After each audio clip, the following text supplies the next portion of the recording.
Hey guys, Rashid here. Alright, so I'm going to answer some comments about this Why Singing is So Hard video. Susan Smith's left some really long comment on it with a lot of good points and questions, so let's get into it. Alright, so I'm going to just go to the important bits. My brain is wired this way, and so watching you do your practice is almost excruciating for me. I want to see the results of or final outcome right now. Yeah, totally get this, about the excruciating, because it's different, right? It's really different. And you want to see the results. Now, for the results that you want to see, it depends what you're practicing, right? So what I'm practicing that for a particular reason. You might not understand it. I'll try to explain that. But for your own practice, if you want to see the results right now, sometimes you will see the results immediately if it's not that hard. But if it's very hard, you won't get the results right now. And your comment reminds me of natural singers that are actually naturally very good. But then when you come to something that's very hard, like on a really high end of this scale of difficulty in singing in general, the singer will sort of give up because they're not seeing progress immediately. So I've had people that I know that are like this. They're very advanced singers, but they come to things that are like the Olympic level of singing, you could say, kind of like the stuff that I put Karim through, the runs and stuff. And when they go to do that, they have literally, like, if they don't get it in 5 goes, without even slowing down, by the way, just doing it at the same speed. If they don't get it in a couple goes, they feel like they don't want to keep going. They just stop. So I've seen a few singers do this, and I put it down to that singer is not used to working on something that's out of the comfort of the things that they're naturally good at figuring out without help. So when they came to a point where they needed help, they got really uncomfortable in not necessarily in taking help, but just in the process of learning something in a different way. And something being hard for them, it's like, whoa, this is really scary or something. And they just stop. So, and then you got people that are the opposite. You put them through something new and they're like, oh, give it, bring it on. And even, they're not necessarily even good. So it's a weakness of naturals that they want to see results immediately. So I would say you're natural to a certain degree. After watching your cover videos, you're like a 7 out of 10, you could say, something like that, depending what you're singing. Some songs you sound like a 9, you know what I mean? But some songs that might be more difficult for you, you end up sounding like a little lower. So that could be one reason why you want to see results right now. Another reason you want to see results right now is you don't understand the process of, or how difficult it is, what you're trying to do. You don't understand how difficult it is on the scale of difficulty of singing. You might not understand how long something might take to learn. So if it's, say, a fast run or a whistle note or something, you might think of it and go, oh, if I can't do it within a half-hour lesson, I should not try to do that. I'm just not good enough to do it, and you just got to let it go. Whereas in my mind, that's not an option. In my mind, as a teacher, I've always thought of it as, you don't know what height you will reach. All you know is that other people are capable of these things, and can you figure out a way to get there? So it doesn't really matter how long it takes. It just matters can it be done? And then if it can be done, then you think about how can I make it, what's the shortest possible time it can be done in? So it's going to be different for everyone, because we've all got different, genetics, and how we learn, how quickly we learn, how natural we are. So the speed of learning is going to be very different for everyone. But what you can do is, like what I try to do, is try to find the method that's going to get the person there the quickest. So when someone's trying to learn vibrato, I make them modify what they're doing to a place where I think it's the best possible modification for them to learn it at the fastest speed. They might not like the feeling of it for the first 20 minutes of it or something, of the lesson. But that's irrelevant, because they just have to put their trust that the teacher knows what they're doing. And then their experience will teach them, oh yeah, look, he taught me it and it took this long. And they can go to another teacher or ask some other friend, how long did it take you to learn it? It's kind of hard to measure because it depends on the starting point. But you really are putting your trust in your teacher when you know. So you sort of have to trust that the teacher is aware of your issue and knows what modifications you need. Modification as in how slow it needs to be for you to learn it. How many reps you need to do. It gives you an idea. This is going to take you about a year to master, or this is going to probably take you half an hour and we'll get it, but you just need to break it down this way. If you don't break it down this way, it's likely you may never get it in your entire life. Because, yeah, you know what I mean? It's kind of complicated. It's a sort of per basis, per student sort of thing. Every student needs a different level of modification. So you want to see the result right now? Well, depends on what it is. If you're not seeing the result in 10 minutes of work, your method might be wrong. You should see the beginnings of results. You should see the beginnings of progress every 5 or 10 minutes that you spend on something. If you don't notice any progress, as in from when you started that 10 minutes to the end of the 10 minutes at all, the method is not right.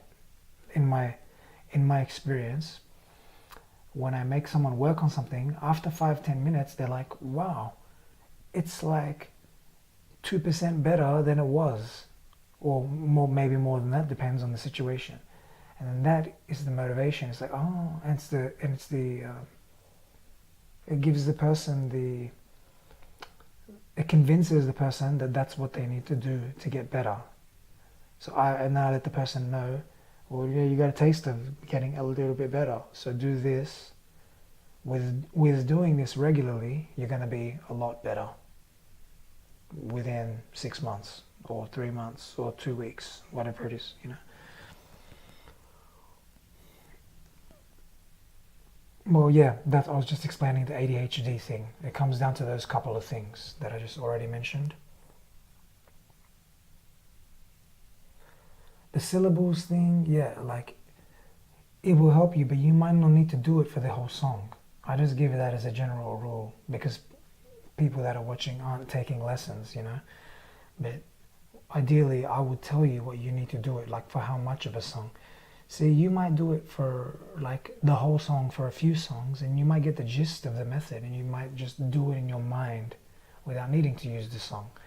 It depends on the difficulty of the songs you're learning and the current level that you're at.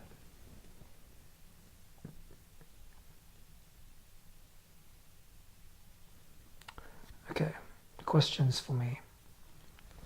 When you learn a song, do you memorize the lyrics and how to sing the notes at the same time?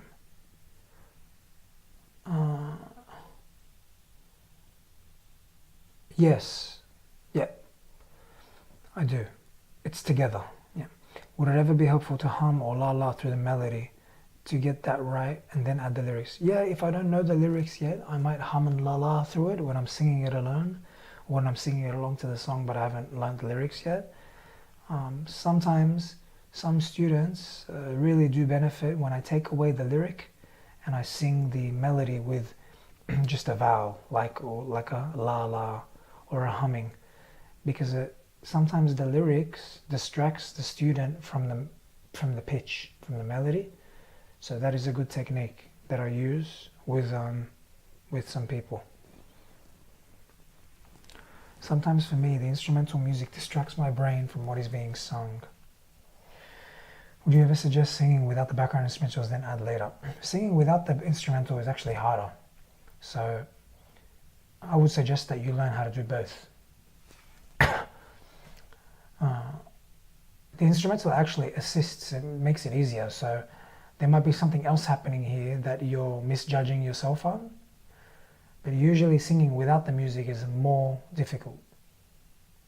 So I would have to hear you to see if you're actually judging yourself correctly on this one. Yeah, because the most difficult test for a singer is to ask them to sing without backing music. And if they sound melodic and they're getting the melody right without the music, that's actually the hardest thing to do. 3, the slowdown app that you use, oh my gosh, this will drive me insane. when I hear the music like that, it muddles my brain. I can't make sense of it, and me, it seems to make things more difficult. Now, if you were singing a run slowly, having me imitate, yes, that I can do, but the slowdown hurts my brain. Okay, so you like the sound of the voice without the technological sort of slowing down sound, you know, that sound.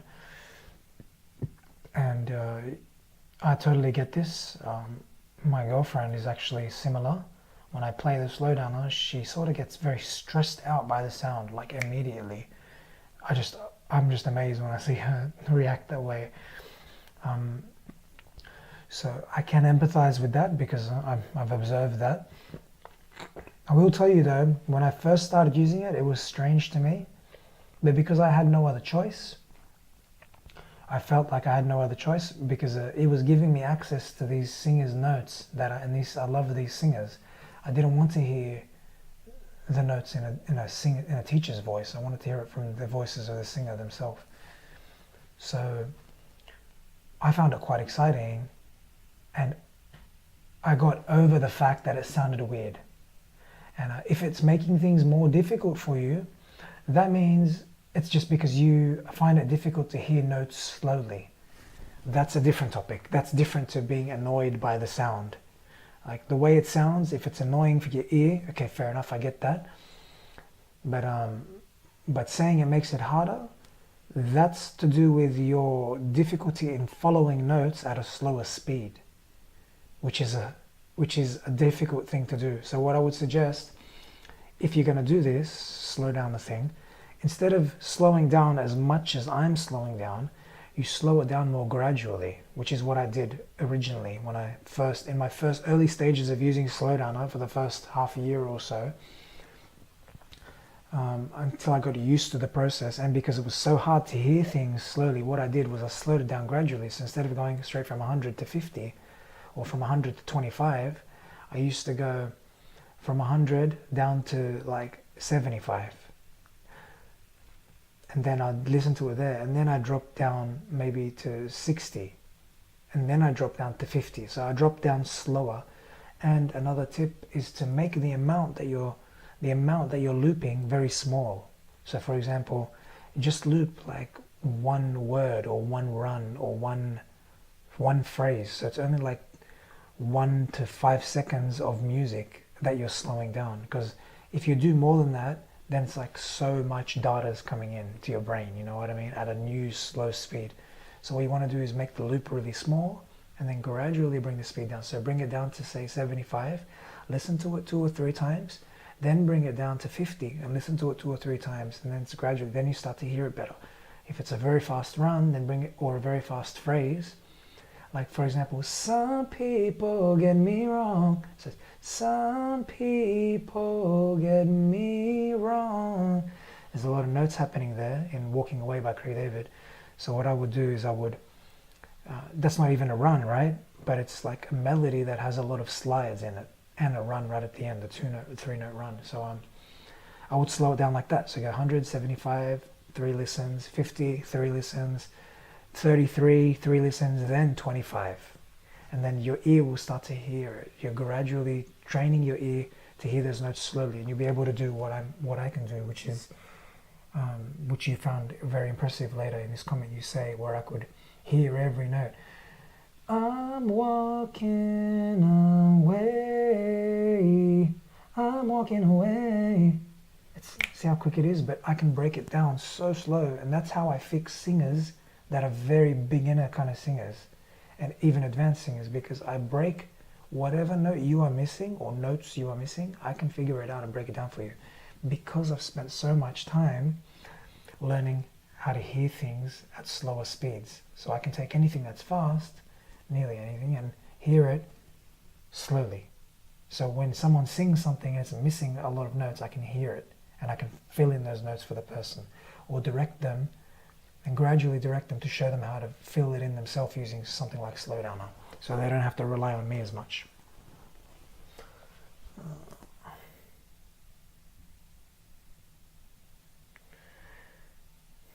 Step by step, when you are confronted with learning an entirely new song, what is it that you do? I watch you practice, but I need to hear what you're thinking as well. Okay, so I gave that step I did those first step and second step videos. I don't know if you watched them. The one they have like different kind of backgrounds. So I'm planning to continue that series possibly. But what is it that I do? Well, I listen to the song first a lot of times. So I usually learn songs that I love, that I really like to listen to a lot. So I'll just naturally like listen to it a lot. Maybe when I'm working out, when I'm walking home, in the car, if I'm driving, if I'm traveling. So I'll listen to the song many times without even thinking of learning it. And then I just sort of jam along to the song. And I kind of learn it when I'm just listening to it. And kind of sometimes I feel like singing along to it as I listen to it more and more, as I learn more of it. So that's how it starts. It's not methodical in any kind of way. It's just really organic. I'm just listening to it and then I just start singing along as I learn it more. I only start doing like special learning methods when I find it's particularly difficult. So if the lyrics are very fast, or if there's a lot of lyrics, or if there's a very difficult melody that I find I can't sing with the song, or when I try to sing it alone it doesn't come out right, then I go to Amazing Slowdowner and start to break it down. It's the only point. Or then I go get the lyric sheet and start to break it down, or I get the chords, I buy the chords from a website, or I figure out the chords myself, or I ask Karim to work out the chords for me if I can't find it online, or I can't find the book for it or something like that. So yeah, that's the process. Oh, and then I try to do it completely alone. And whatever I can't do alone, I go back to Amazing Slowdowner and listen to what I can't do, and then try to figure that out.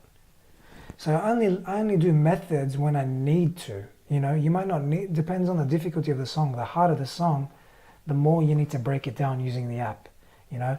But if the song's easy for your level, for where you're at, you don't need to do none of that stuff. Just listen to it and sing along, you know. But if you can't tell where you're making mistakes, that's where you need to come to the lessons and I've got to go for you. Yeah, it's a great cover, but, and show you where you need it, where you can make it sound more professional, you know what I mean?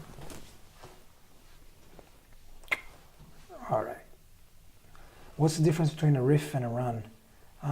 I would personally use the word riff for guitar, because when you play guitar and you go, dun, like in 7 Days, Craig David, they call it a riff when it comes to guitar. They don't really call it a run. But when we sing, they call it a run or a trill or a melisma. So those three words are for singing. Well, sometimes they use the word riff for singing, but because I'm a guitarist, I was like, that word occurs a lot when they talk about guitar riffs.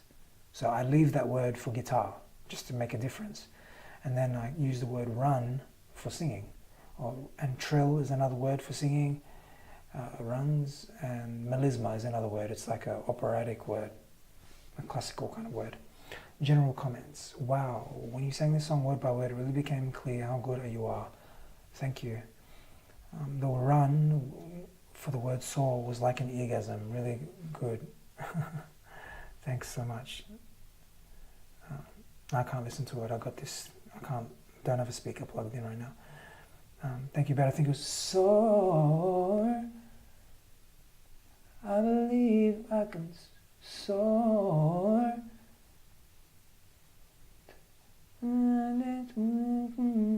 I believe I can soar. I believe I can soar. Soar. So it's two runs put together. Two runs. Soar. So this is a common one. So, or, and that's the other one. You could break it apart even further into three common runs. So, that's the first one. So, oh, common one where it goes down two, and then or, and then up three. So total it's so.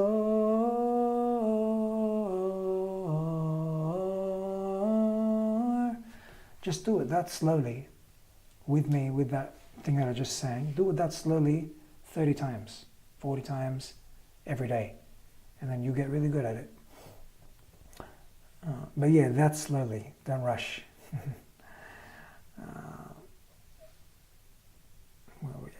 But yeah, thanks so much.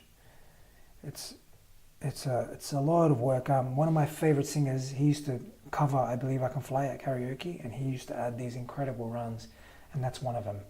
And when I heard him like 5, 6 years ago, I was like, I want to sing like him. He just blew my mind. He sounded perfect live.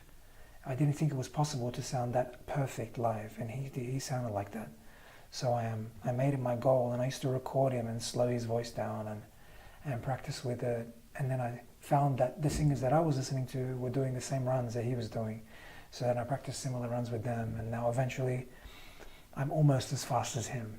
He's really clean when he does his runs, like they're so clear when he does it. So I'm kind of like that now. I'm kind of near his speed. He loved it when I got better. He's just like, wow, you're getting so much better, like a few years into karaoke. He's so cool. I miss him.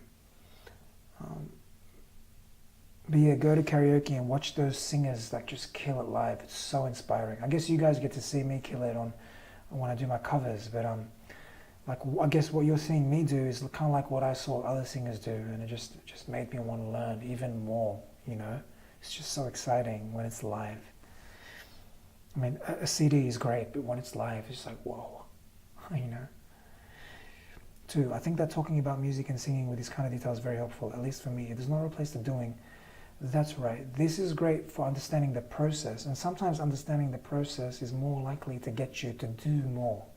So I like talking about the process because it gets people excited that, oh, I can do that. Oh, that's all it is. Sometimes it makes people understand that they don't want to do it because they see how difficult it is, and then they're sort of like, oh, I like singing, but I don't know if I want to invest that much energy into it because it looks like it's going to take a lot of work. And that's totally cool too. Like, I was doing capoeira, and which is like a Brazilian martial art / dance. And I went to classes for a month, and I was like, I like it, it's fun, but I mean, I only have a certain time for a certain amount of hobbies, and the amount of time I have to invest in this hobby, it feels like it's kind of high, and if it's very taxing on the body, I would rather save that energy for when I go out dancing, and for working out. So like, yeah, I had to choose, you know. But if I didn't go to the classes for like a month or two, like I did, I wouldn't have known what it takes. And knowing what it took helped me make a decision that that wasn't something I wanted to do at this current time. And when you see my lessons, some people might realize, oh, wow, it's a lot of work. I'm not really ready for that right now. Whereas other people might go like, oh, I never thought you could do that before. I'm so excited. I want to try. And other people are like, oh, wow, I love how he's explained it. I didn't realize like that you could do it in this way, because I only thought you had to do it in this way, like for example scales or breathing exercises. So I like making these videos to help you see different perspectives, help you get inside my mind and see different ways that things can be done, you know what I mean? Get you to the doing stage or closer to it. As a vocal teacher, I don't think you should give up free lessons. Yeah, I don't give up free lessons. I've done it a few times before. It doesn't feel right. It feels like too much effort, but nothing in return. It kind of feels a bit strange. I mean, it is fun teaching, but you kind of want some compensation because you'd rather. How do you say? There's a limit when you do so many lessons. Like I'll teach 5 to 10 lessons a week or something. You're doing a lot of things similar because people have similar issues when they sing. So you kind of don't want to repeat it that much without getting compensation. Does that make sense? If I was just to teach one person a week, it might be different. I might not mind doing it for free, but yeah, feels like there's got to be something, you know. But these videos are not that type of. Exactly, these videos bring people in to see what I just explained, the 3 things I just explained. I was not aware that you knew so much about the intricacies of music. I mistakenly thought that you were like your younger brother, and all this just came to you fairly easily, and that you were just were one of these people who pick up a guitar and just start playing and then singing along magically. Yes, that is what I really thought. Don't get a swelled up head, but I watched you practice, and I'm like, well, what does he need to do that for? He already knows the song and can sing it well. Is he a perfectionist? Okay, I totally understand this, because when I look at someone doing capoeira, for example, the guy I used to do capoeira with, he was a machine. And he told me, you think I didn't just jump out the womb doing capoeira. I trained, I hurt myself, I fell so many times on the sand, I fell on my head, I injured, I broke these bones, I bruised myself, I cried from like how much training I had to do. I used to vomit sometimes, we used to do flips and get dizzy, our hands used to hurt, our wrists used to hurt, we used to do so many cartwheels, it was tiring, so many flips. And he just described the process to me, and he's like, they used to make us stretch and like rip our legs, and it used to hurt so bad. And I was like, he wasn't born like this. He worked really hard to get like that. Even if he had some natural talent for it, he started when he was 5, and he worked like a machine to get where he is, and he still works on it. And he made it clear that he wasn't gifted. And even if he was gifted, so what? He's still working so hard to get to where he is right now. And I see him doing the work, and I'm like, wow, man, you work really hard. So I can see how you might think that I was born good, but then I still work hard to get really good. You know what I mean? But the truth is, my old recordings are how good I was. Some of them are okay, like you said, and some of them are horrible. But generally, you can hear the averageness of my voice.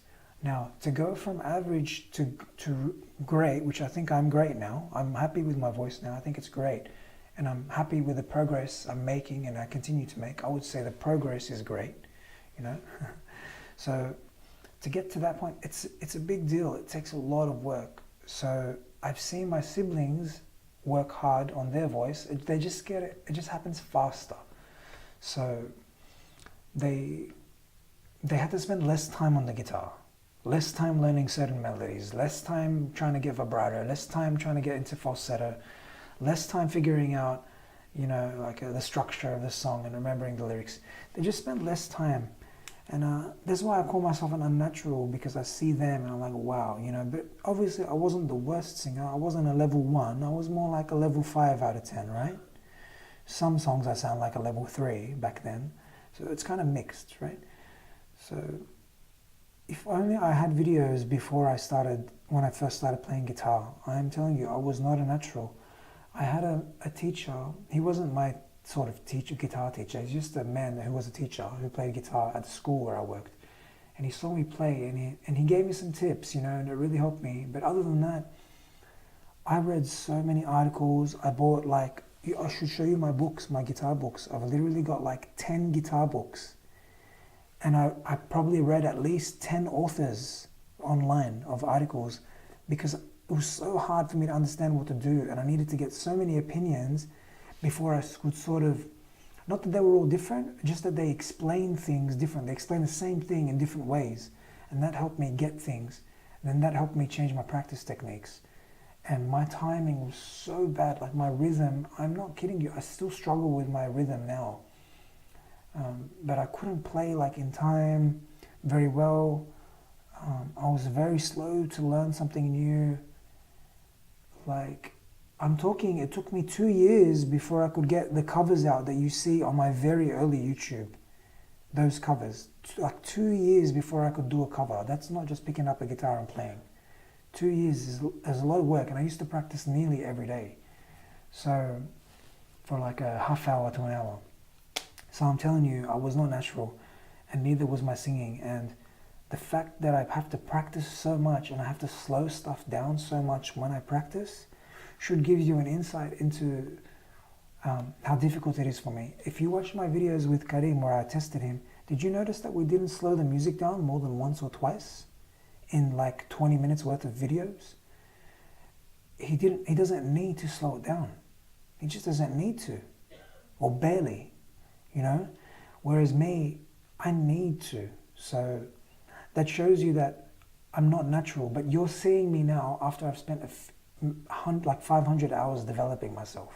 That's what you're seeing. So the amount that I slow down, the stuff I'm slowing down is extremely difficult. It's like the highest level singing there is. So that's why I still need to slow it down.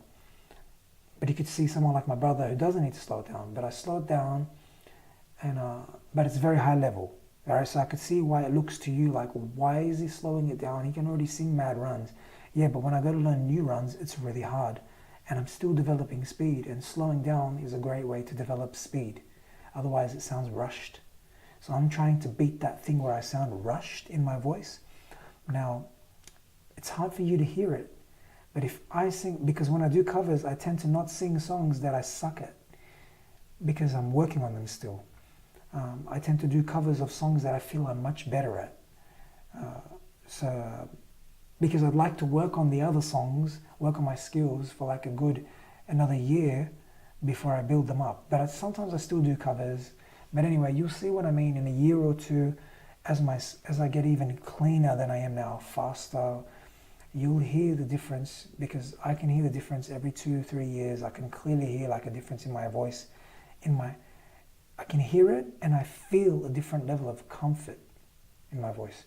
All right, I'm going on, but so no, I'm not a perfectionist, because I release stuff even though I'm not good. That's why I've released all my old stuff, as I've gone through the years. But perfectionist as in, do I want to keep getting better and better and better and better? Yes. If you see perfectionist as that way, I don't call it perfectionist, I just call it, I'm trying to improve as much as I possibly can. And to do that, you need to be very accurate / perfect. So if you want to look at it that way, yeah. So yeah, I think more details on what you're thinking as you learn. Well, when I do the practice videos, I kind of wanted it to be as raw as possible and not really talk, because it's not really a teaching video. It's more you can kind of learn what you want to learn from from watching me, because there's like something to be learned by watching my process. I didn't want to talk that much about my process, because that's what my course is for. My course is where I organize all the ways that I practice, and all the ways you should practice, and I sort of organize it in one place.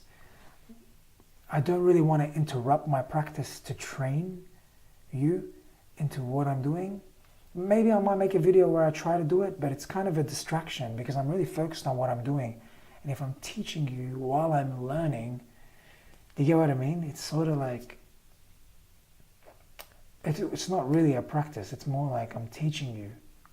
And I'm using my voice too, which is like, it uses my voice, and I want to save that energy in my voice and for that practice. But maybe I might do one like that, we'll see.